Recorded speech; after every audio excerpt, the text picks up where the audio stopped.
আবারও চলে এলাম রান্নাঘরে নতুন একটা রেসিপি নিয়ে। এখানে ডুমো ডুমো করে লাউ কেটে রেখেছি, এখানে আলু কেটে রেখেছি, তেজপাতা, এখানে চিংড়ি মাছ, এখানে টমেটো পেস্ট। এবার কড়াইতে তেল দিয়ে দেবো। তেল গরম হয়ে গেছে, এবার আলুগুলো ভেজে নেব।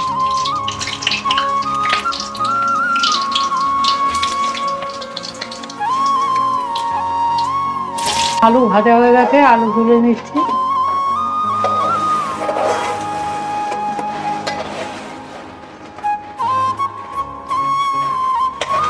ওই তেলের ভিতর আমি জিরে ফোড়ন দেবো,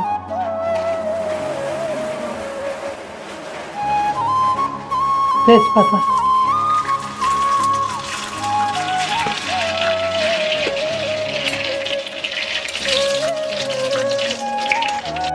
এবার চিংড়ি মাছটা দিয়ে দেবো।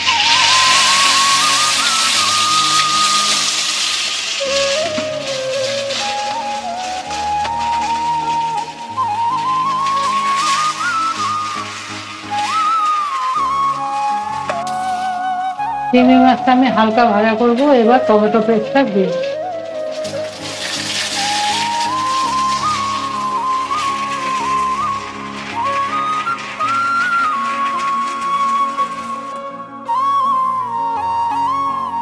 পরিমাণ মতো হলুদ দিয়ে দেবো,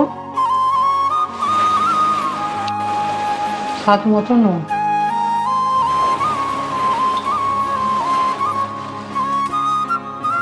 মশলা কষানো হয়ে গেছে, এবার লাউগুলো দিয়ে দেবো।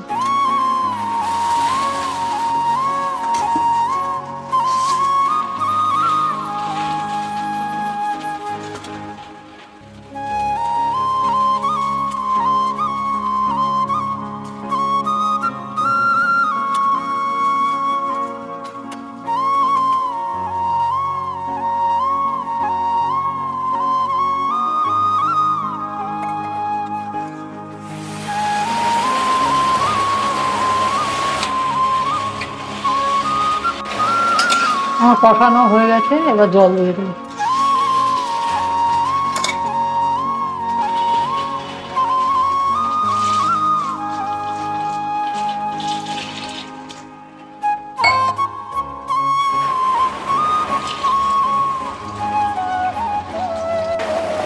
লাউ সিদ্ধ হয়ে গেছে, এবার আলুগুলো দিয়ে দেবো।